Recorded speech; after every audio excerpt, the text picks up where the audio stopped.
Good afternoon, Assembly Member. Roberto Perez, always good to talk to you. Likewise, likewise. Assembly Member, let's go right in. Why did you decide to step down or step up from the comptroller's race to the public advocate's race? What was the rationale for doing so? It's stepping up because our city is in crisis, and I have prepared my whole life to meet this moment. So that is why I decided to step up for the city I love and run for public advocate. I believe New York City deserves better, plain and simple. We are at a breaking point. People are worried about violence in our streets and subways. They're being priced out of their homes, and they're losing trust in government. And you know what? They're right to feel that way. The system is broken, and we need bold, fresh leadership to fix it. And that is what I bring to the table.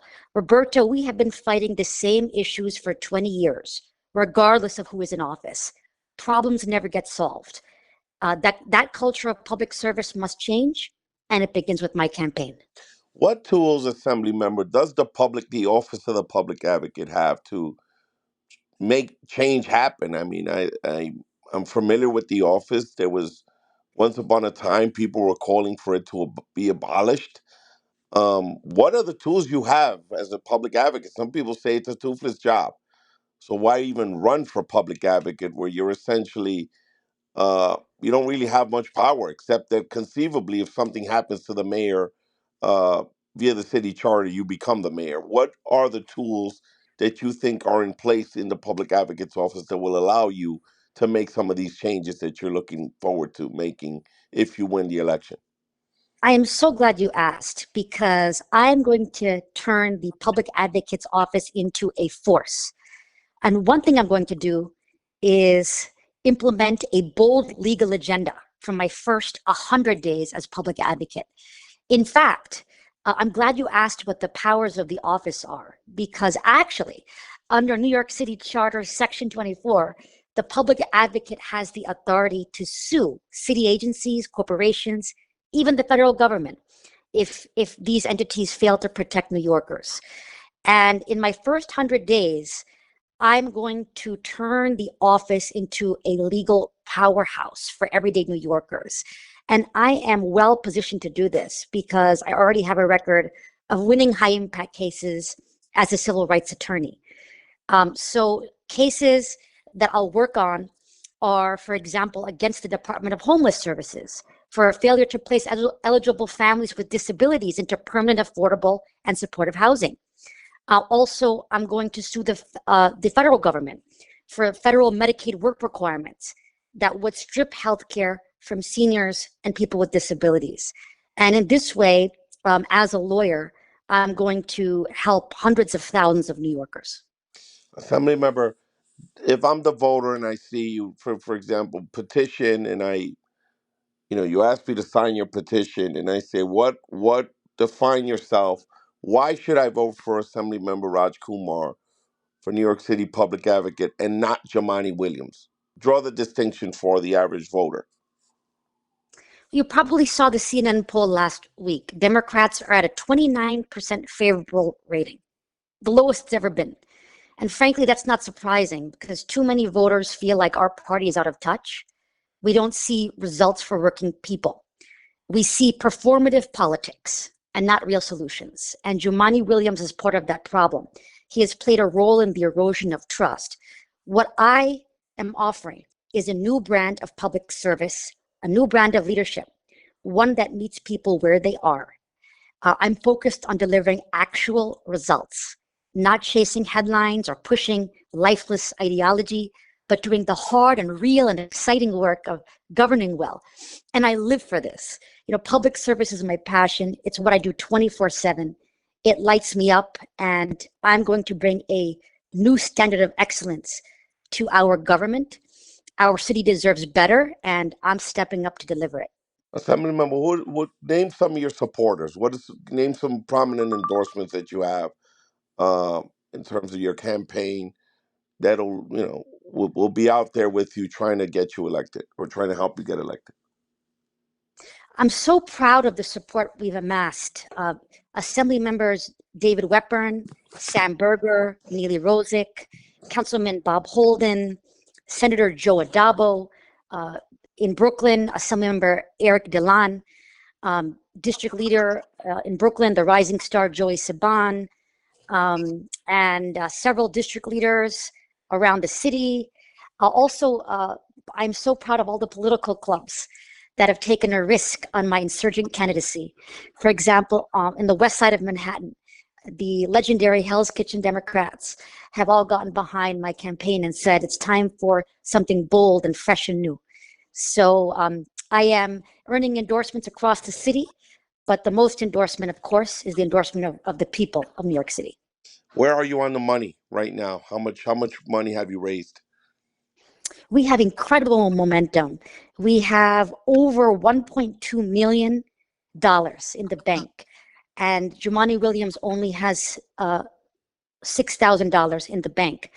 So we have about 123 times more money than the incumbent. And also, I'm proud to be the only woman running for citywide office this cycle who's qualified for matching funds. This campaign is also for all of the women in this city.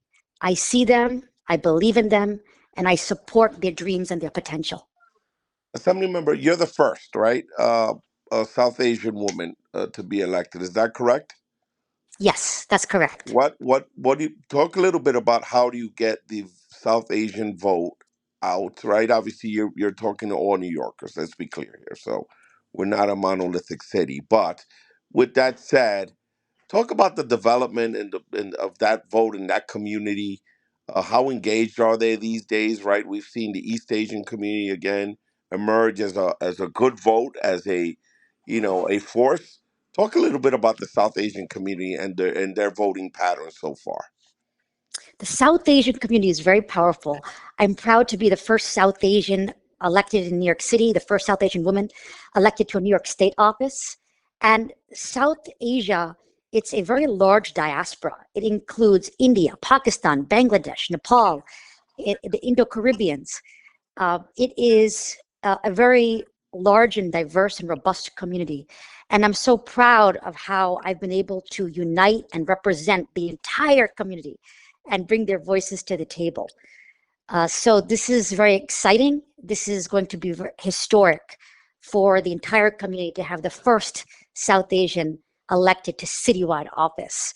But as you correctly said, this is a campaign for all of the people of this city.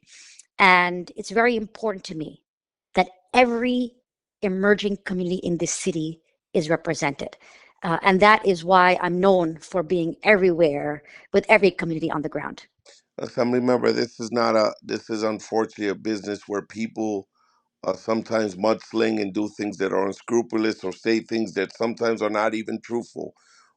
How do you beat back the sort of your ties or and your relationship with Mayor Adams, considering that every poll shows that he's high in terms of the unfavorables. If people go that lane and say that you're somehow joined at the hip with the mayor, whose polling numbers are not good, right? Conceivably, because that's part of this business, unfortunately. How do you beat that back? Well, I'm focused on my own campaign for public advocate, my own vision for this city. But one of my skills is that I build collaborations across government. So I built a strong relationship with the mayor, and it's devastating what has happened to him. But I'm proud of all the work I've been able to do. I secured his support to help make Diwali a school holiday in the city of New York, something that everybody thought would be impossible. Got it done. I secured his support to help pass my historic legislation in Albany, the Smoke Out Act, to close illegal smoke shops and make our city safer. These are impossible victories. And so I also used to work for Governor Cuomo, where I directed immigration for the state. I was recently endorsed by Ro Khanna, one of the leaders of the Congressional Progressive Caucus. So you can see I have support from people across the ideological spectrum. And I am and have always been my own person and my own woman. Assembly member, would you conceivably be open to a cross endorsement with either former Governor Cuomo or Mayor Adams? That's part of Fusion. People run all the time, either carry petitions with people and or cross endorse. Would you be open to either? I Considering you worked for one and you've been, you've collaborated with the other on legislation and on policy. I have not made any endorsements in the race yet, but as I do, I will roll those out and you'll be among the first to know. Thank you, Assembly Member. Assembly Member, I want to wrap this up. Anything you want to add to the conversation that I forgot to mention? Final words in terms of your stump and what people need to know about your campaign and how you plan to win this race. Yes, for me, this is not about political gamesmanship. This is about the people of this city. This is about the single mom wondering how she'll make rent, the person with disabilities afraid of losing Medicaid, and the homeless New Yorker who's just trying to survive the night. Every day, people are struggling and they're trying to make it to tomorrow. They're not thinking about political games. They're thinking about feeding their kids and staying healthy and building a future.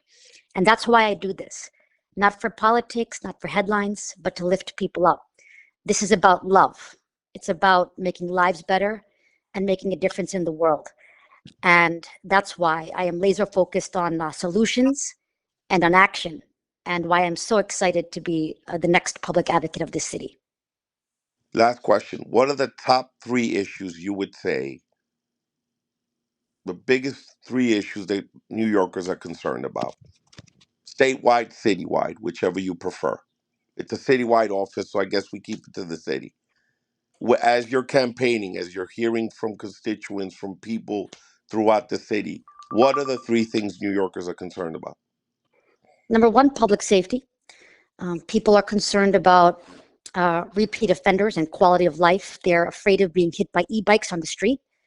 Public safety concerns. Number two, the mental health crisis is a uniform concern, which is why I've introduced the Empire State of Mind Act, the most comprehensive mental health legislation in 60 years. We're going to solve these problems. And number three, there's a crisis of confidence in government.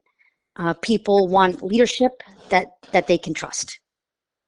Thank you, Assembly Member. Any parting words? Anything else? No, I look forward to coming back again and speaking with you soon. Absolutely. Thank you. Hopefully, this won't be the last time. And thank you, Assembly Member, for taking the time. And Thank best you of so luck much. to you on your campaign.